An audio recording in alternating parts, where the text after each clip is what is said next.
What's going on, guys? Welcome back to the Pinfalls and Playbooks podcast, episode number 42. As always, I'm your host, Faiz Kabir, alongside my co-host, Farden Khan. And guys, last week we weren't here. Obviously, we had a special edition episode. Thank you again to the guys from the Film Room Pod, Dion and Scott, for joining us. So if you haven't checked that episode, check that episode out. It's out on YouTube. But this week we have a lot to cover since we did miss last week's recap. So we have a lot to talk about in terms of the sports world and wrestling world. So there's a jam-packed episode. Let's get straight into this week's episode.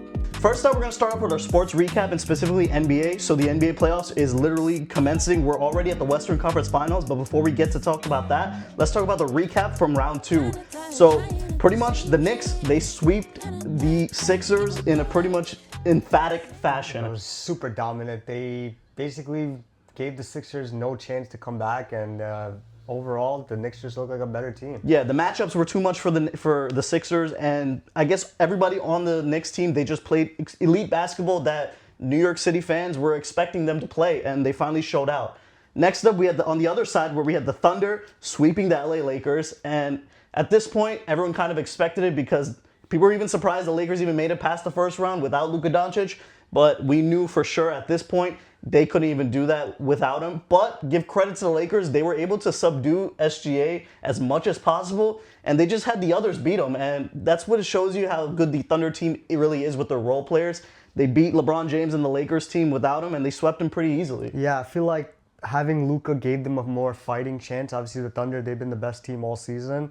But when you have an MVP caliber player on your team, it just definitely boosts the whole dynamic of the team. So yeah, missing that, it kind of just, the Lakers' downfall was inevitable. For sure. And next up, the other matchup we had on the Western side is the Spurs versus the Timberwolves. Now, we both thought that this was going to go to 7 because we just assumed that the Timberwolves are going to put up more of a fight, and the Spurs are still going to be looking a little young and not be really veteranized into this playoff run, but it didn't look like that at all. Victor Wembanyama, he pretty much showed out. He did get ejected in one of the games, but after that, it was just go time for him. That ejection pretty much caused him to pretty much wreak havoc on the series, and that's exactly what he did. The Timberwolves had no answer for him. People were saying that Rudy Gobert started off the series guarding him really well, but once Victor Wembanyama put him in the one-on-one position, it was just over for him. He was just too skilled, too big. And the Spurs, they beat him in 6. Yeah, I think the ejection kind of just opened up Wemby's eyes a little bit more. He just was a little bit more dominant coming back. I think he just had something to prove that he was one of the best players in the league. And granted, he didn't win MVP, but he damn sure played like it last series. Yeah. Lastly, on the Eastern side, we had the Cavs versus Pistons. Now, we all kind of expected to this go 6 or 7, and exactly that's what it did. It went to 7, and the Cleveland Cavaliers, they pulled it out. Donovan Mitchell put up some 2 crucial games at the end to pretty much solidify why he's one of the best shooting guards in the league. You know, he's not talked about a lot in that realm, but whenever he's there and playing, when you watch and have the eye test, he is one of the best when he's starting to go. And that's what they showed out. The Cade Cunningham and the Pistons, they just didn't have enough. They didn't get enough from their role players, especially. Yeah. Jalen Duren was the biggest upset. Most likely, he pretty much cost himself a lot of money this offseason because he was up for a deal, a max player deal. It looks like he's probably not going to get that, especially based on his play. So that's going to be exciting to see what goes on in the offseason with Jalen Duren, because you don't really want to see your other big star not produce in the playoffs when they had the matchups. But Evan Mobley and Jared Allen, they played really well. And overall, the Cavs, they beat the Pistons, and now they're moving on to the next round. Yeah, I just feel like the Cavs team, they're just a little bit more deeper. You hit it, the nail in the coffin, that the role players for the Cavs, they stepped up. Sam Merrill had a few threes. Yeah. Dean Wade had a few threes. Max Strus had a few threes. Even James Harden, who's facilitating, who's getting to the paint. And overall, the Cavs, they just have better big men up front to contest with Duren. And I'm sure that definitely has a play to him not playing well at the end of the day. But congrats to the Cavs. They went into the Eastern Conference Finals for the first time since the LeBron days. Yeah, and first time in Donovan Mitchell's career as well. So let's jump ship to the Western Conference Finals because game 1 did occur yesterday. We had the San Antonio Spurs versus the Oklahoma City Thunder. Now, San Antonio has their number all regular season. They beat them 4 out of the 5 times. So everybody knew that coming into this game, the Thunder had something to prove, because it's weird to see that, you know, when you're the number 1 team, you have the MVP, you kind of maybe came off as an underdog in this, especially they're coming off of a week break, and the Spurs are healthy. They're pretty much in playoff mode right now, and they carried that throughout. This was probably the best game of the entire season. And to note that they were missing De'Aaron Fox too. You know what? I have a huge take on that later on, talking about this game. So what happened in this game, we went to double overtime. We saw a playoff great performance from Victor Wembanyama, where he put up 41 points and 24 rebounds, just absolutely dominating on the boards on the offensive side and the defensive side. And when it comes to the recipe for guarding SGA, I think JJ Redick and the Lakers figured it out, and that's what they're doing to copy that game plan, because the Spurs did exactly that. They pretty much trapped SGA the entire game. He didn't really play like his MVP self. He shot 7 from 23 from the field, just really not getting involved. Jalen Williams did come back. He did look pretty good. Yeah, I'll give you that. Jalen Williams did come back looking really good. Chet Holmgren is another big disappointment in here. Well, when you have Wembanyama guarding him, it's a little difficult. And everybody knows about the history between them two, so it's just kind of shocking to me that he's not out here grinding and calling for the ball a lot more, trying to go at him, because it's obvious Victor Wembanyama is going right at him. So I don't get it. As somebody, as a player that you have the caliber to try to be as good as him, why not do it? It's got to come to a point where Chet Holmgren's got to expand his game and just shoot more. Because if you drive, he's a shooter. He can shoot. Right, but what I'm saying is we didn't really see that. He only had 8 points last game, and we're known for him to be 15 plus points per game, and he basically was just like irrelevant all throughout the game, and it kind of just got neutralized. Right, and that's a huge credit to Mitch Johnson and the coaching staff on the San Antonio Spurs, because they pretty much put a great game plan against the Thunder. And my favorite thing that I've been seeing is the guard play from the Spurs. They are absolutely monsters on all 3 levels. 100%. De'Aaron Fox, who I will talk about after, but Dylan Harper, Stephon Castle, and Devin Vassell. These guys are absolutely monsters. They're playing defense, they're playing offense, they're doing whatever they can be. Dylan Harper is one of my favorite players to watch in the league now. Like, he's so good on all levels of the ball.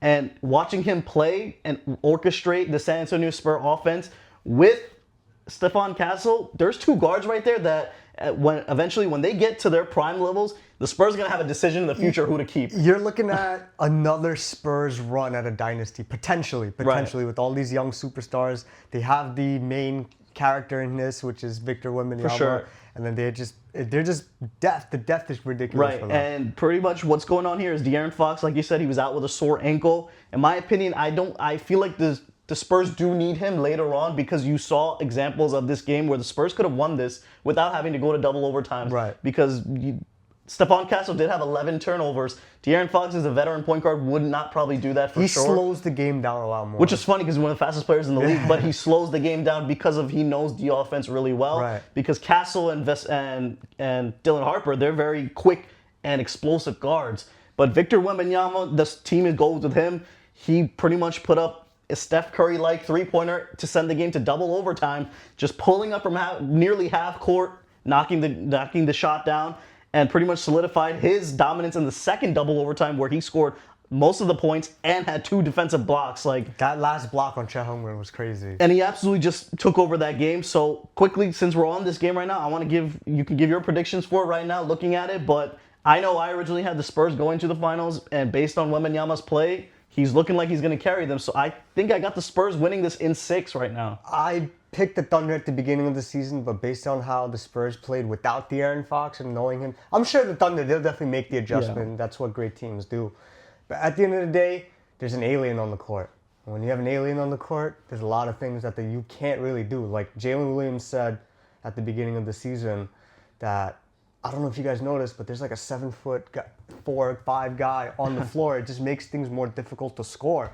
And that's going to be the problem for the Thunders. Can they really score? And on top of that, the Spurs guards, they're all really good defenders. Yeah. So I'm sure the Thunder will figure it out. I see this going to Game 7 eventually, but I'm going to take the Spurs. I think they had in my eyes, they have a change. Well, for me, it's a change of heart because I had the Thunder going to the finals.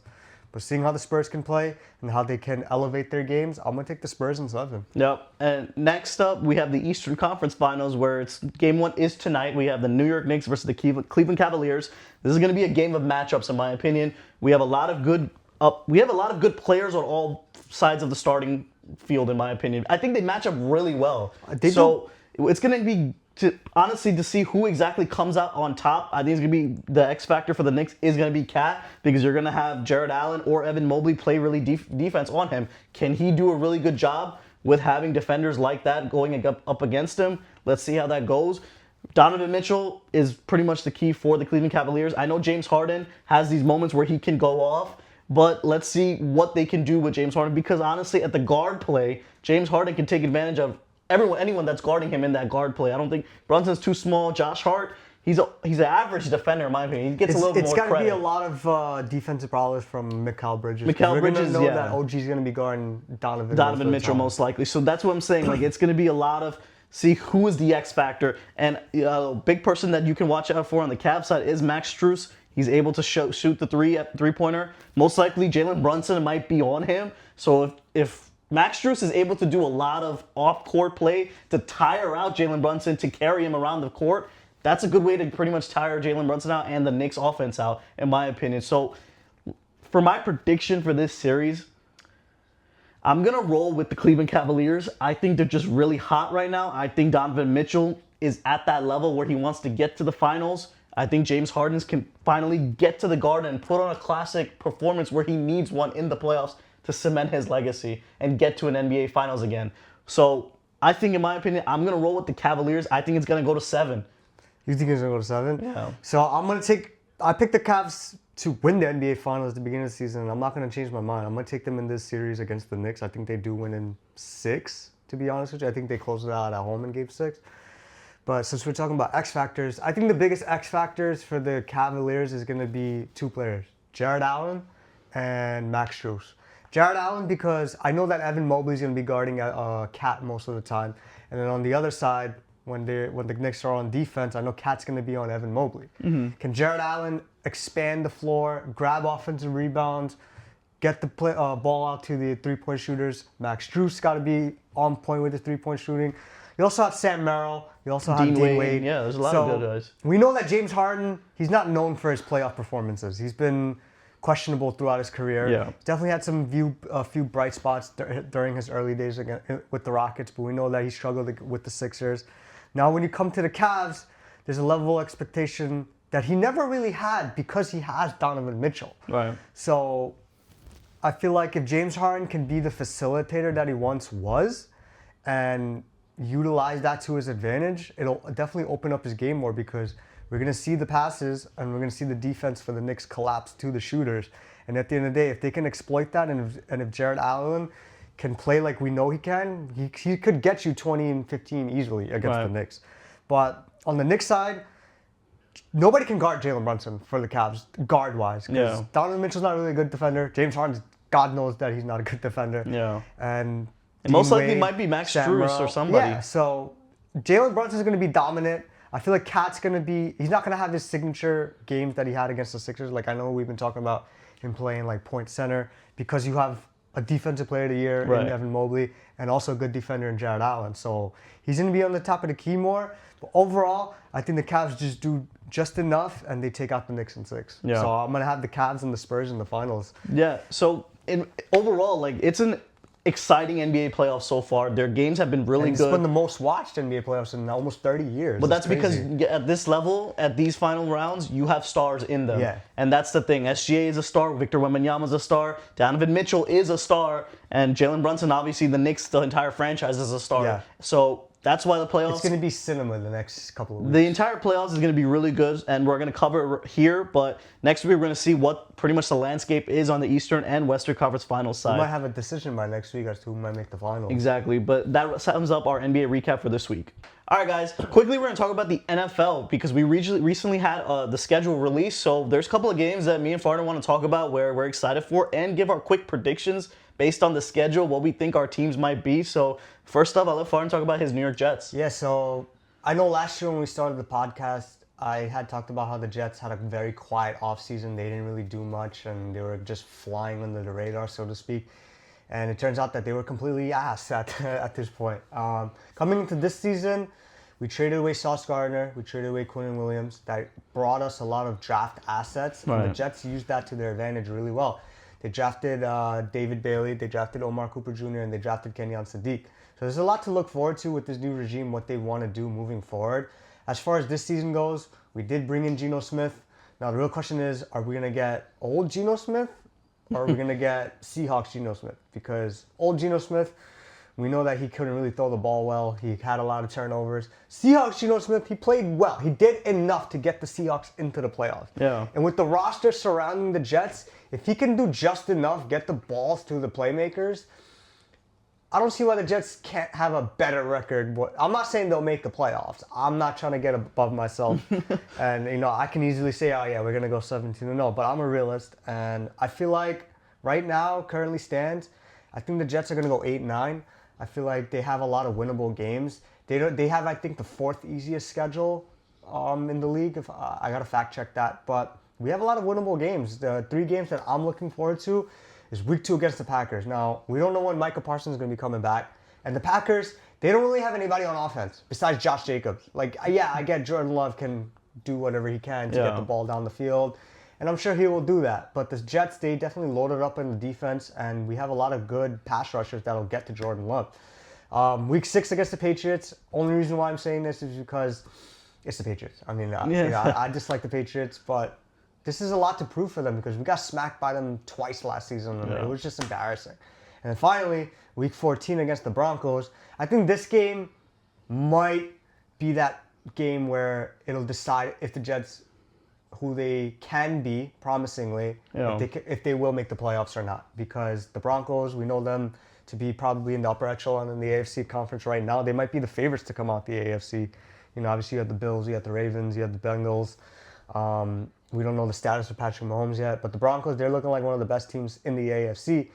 And if they can beat the Broncos, I don't see why they can't flip the 8-9 to 9-8 and possibly be a 7th seed in the wild card. So I'm gonna see. We'll see how it goes because it's just been awful the last couple of years. So realistically, I think they go 8-9. Yeah. Let's talk about the New England Patriots. So obviously the New England Patriots are coming off a Super Bowl appearance. And the team itself, Mike Vrabel, I know they're in high hopes because nobody expected them last season to make the Super Bowl, and nobody expected them, Drake May, to play this well going into last year. So obviously, as Patriot fans, when you get accustomed to winning and when you get accustomed to those type of things, you start having expectations. And again, I do think last year there was no really expectations. This year, you made the Super Bowl. There's going to be expectations again now. And I think Mike Vrabel is the type of person and type of coach, and the Patriots organization as a whole are able to live up to expectations like that. I wouldn't say automatically we're going to pretty much make the Super Bowl again or be extremely well like we were, but because on the schedule, I think we have one of the hardest schedules in the NFL this season. But there's a lot of exciting games that I'm looking forward to. So first up I'm talking about is week 1, pretty much the beginning of the NFL season, a Super Bowl rematch in my opinion. It is a Super Bowl rematch, but in my opinion, this is going to be a huge game for the New England Patriots to establish how different we want to be this season. Do we really want to be a team that is getting proved that we're super mediocre on offense and we're just elite defenders? Because we're bringing everyone back. The only huge difference is we don't have Stephon Diggs, but most likely that will be replaced by the beginning of June with A.J. Brown coming to the New England Patriots. Very likely at this point.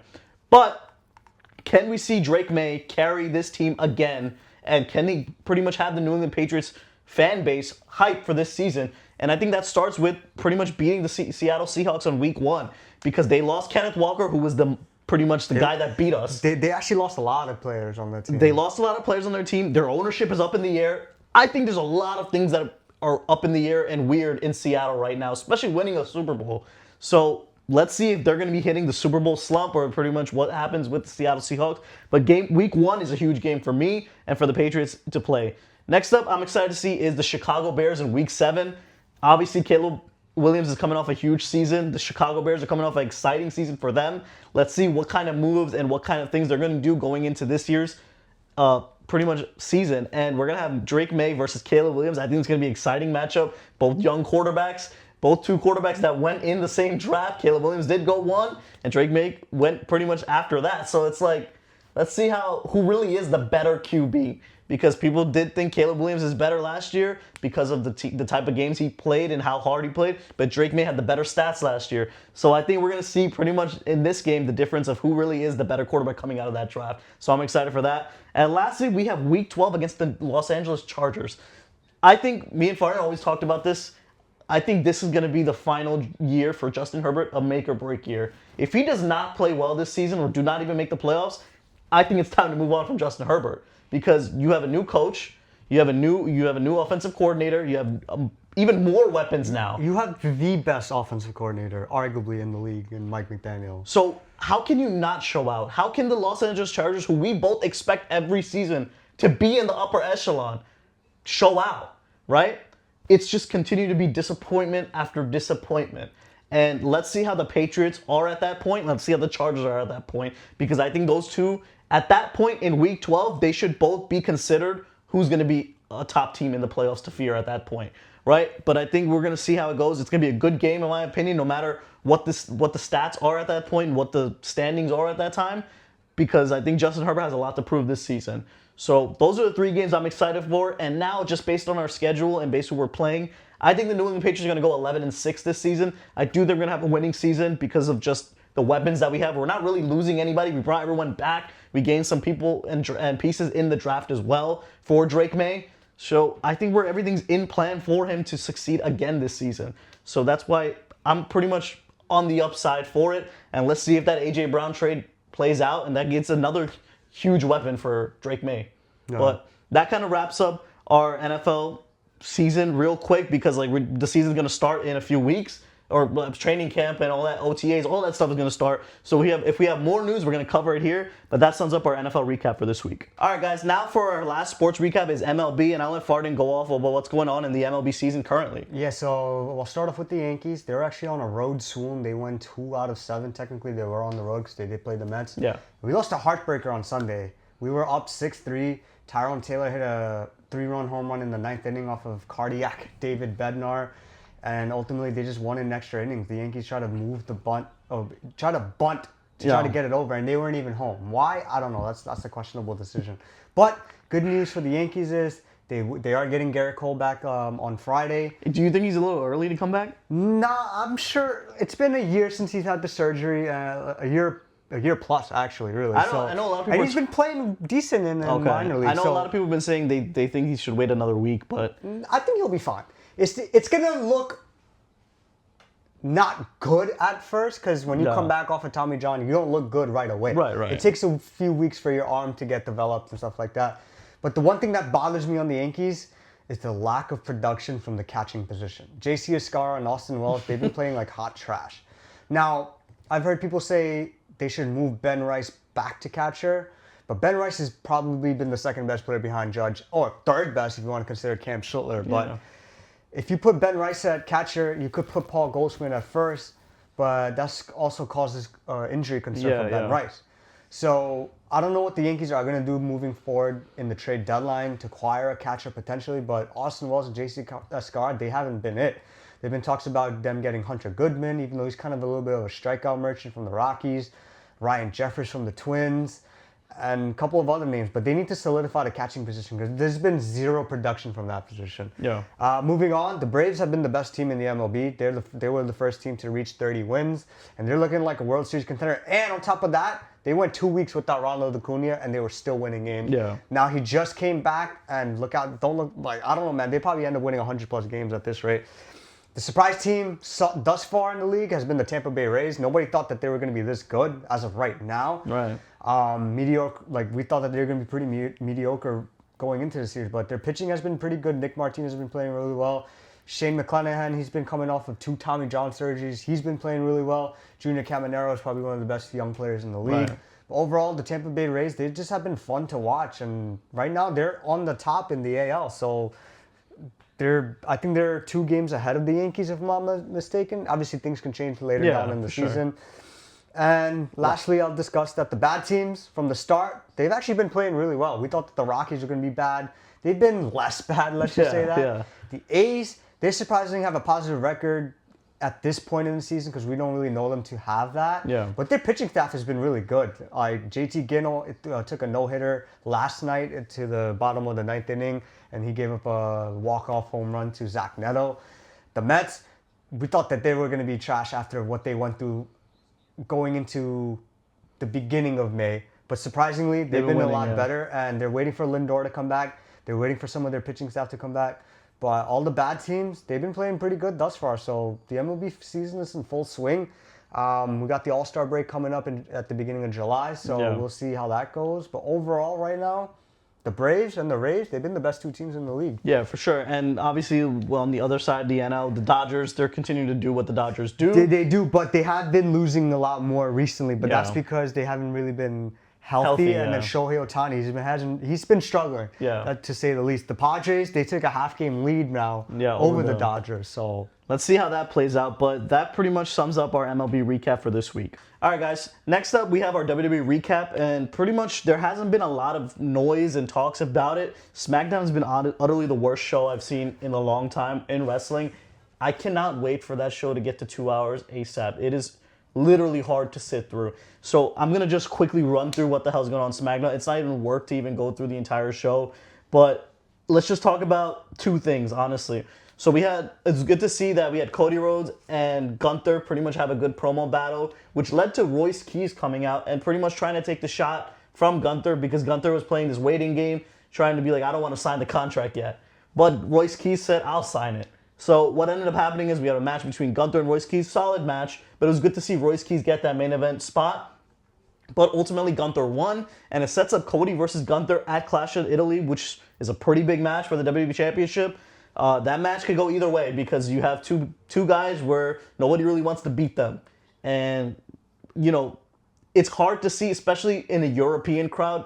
Most likely Gunther might be over in the European crowd versus Cody Rhodes. Cody Rhodes is going to get booed for sure, 100%. There's no way he doesn't get booed. So it's going to be interesting to see how that plays out, but that's honestly anything worth to talk about on SmackDown. Now let's go over to Raw side where we have a little bit more interesting stuff to talk about. A little bit more juice. Right, where we have pretty much the Tribal Chief storyline still going on with Jacob Fatu. So Fatu and Roman pretty much started the show off where Roman wanted to face Fatu, just pretty much lay him out. That's what he wanted to do. He wanted him basically to acknowledge him. Because he did lose. So. Exactly. So Fatu comes out. These guys started going at it again. The Usos came out first. Fatu took them out, which led to Roman Reigns coming out. But again, it was a 3-on-1, which ultimately led to them taking him out.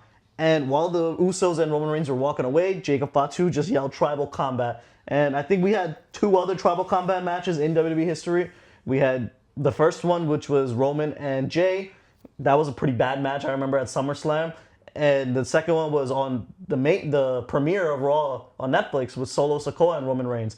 It was pretty much a match where you have to, whoever wins, they got to acknowledge that they're the Tribal Chief. It's no disqualification. So most likely in that match, it has been made official at Clash of Italy, which is another star-studded match added to Clash of Italy, making it already a must-watch show. But later on, we'll talk about something that even made it a bigger must-watch show.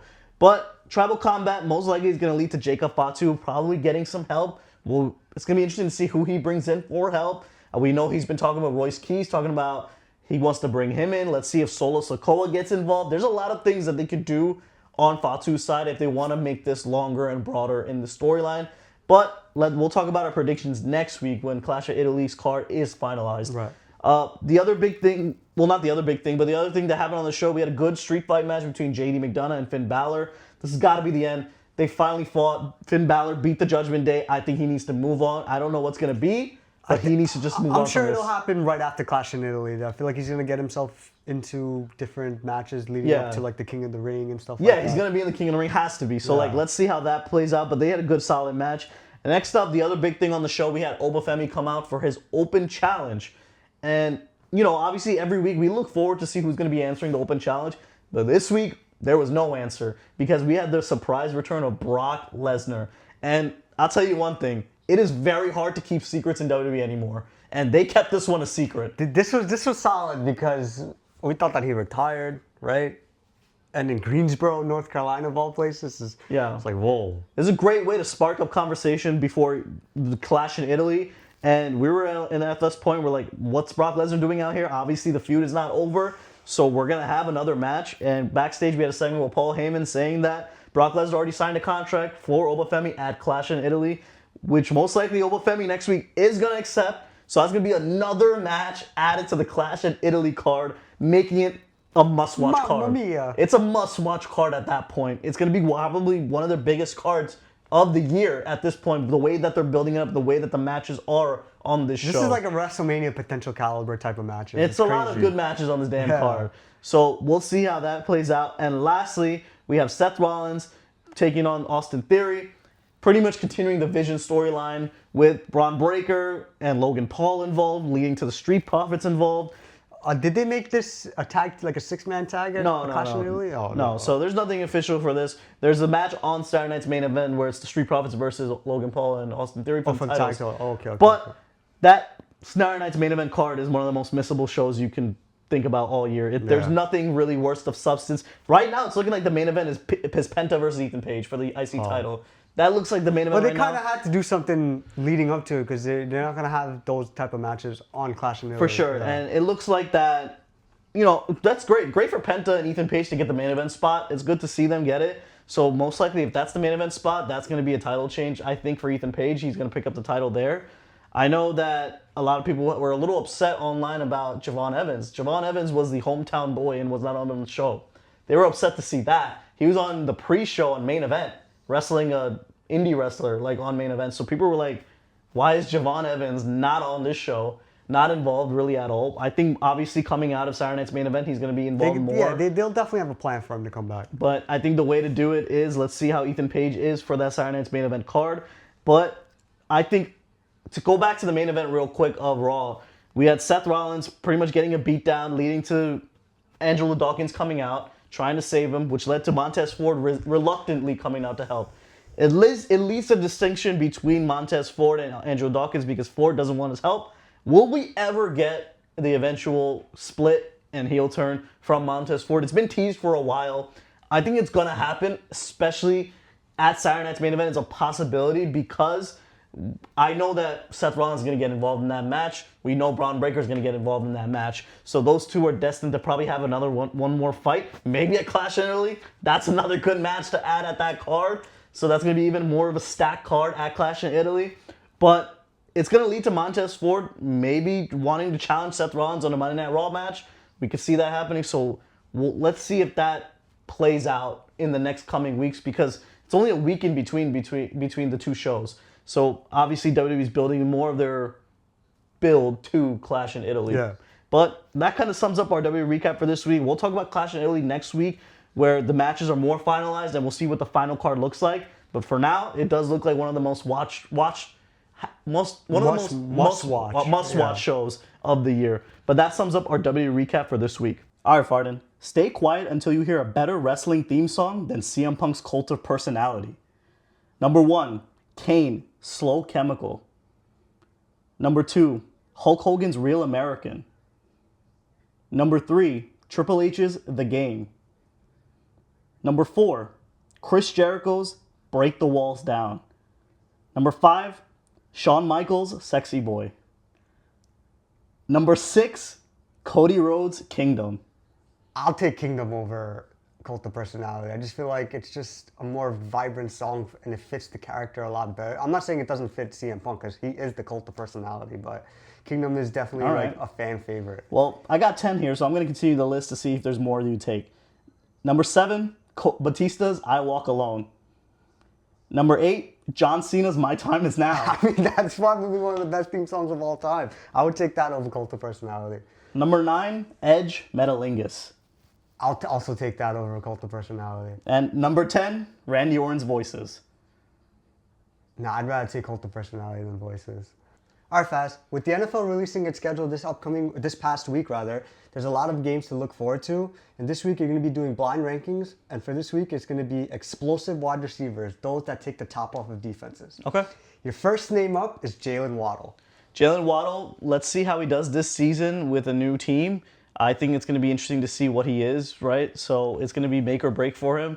I'm going to put him at number 3. Number 3, okay. Your next name up, Christian Watson. Christian Watson, I don't really think he's as good as people talk about. I'm going to put him at number 5. Number 5, okay. Your next name up is Malik Neighbors. Malik Neighbors, he's out this season. Like, I don't know how much he's going to come back explosive or what's going to happen. But Neighbors, I'm going to still put him at 4. Even with the injured Neighbors, I'll take him over Christian Watson. Okay, your next name up, Devontae Smith. Devontae Smith, with A.J. Brown not being there most likely, I think he's going to get a lot more touches. I think he's going to show out a lot more. I'm going to put him at number 2. Number 2, okay. So you had Devontae Smith at 2. You had Jalen Waddle at 3. Malik Neighbors at 4. Christian Watson at 5. And your number 1, Nico Collins. I think that's a pretty good list. I think Nico Collins at number 1 is got a solid position where he's explosive. He can make and change the game with CJ Stroud throwing him, but that all depends on CJ Stroud's play. So I think that's a pretty good list in my opinion. Yeah. All right, guys, that sums up our episode for this week. Thank you guys for joining us, and we'll see you guys next week. Peace.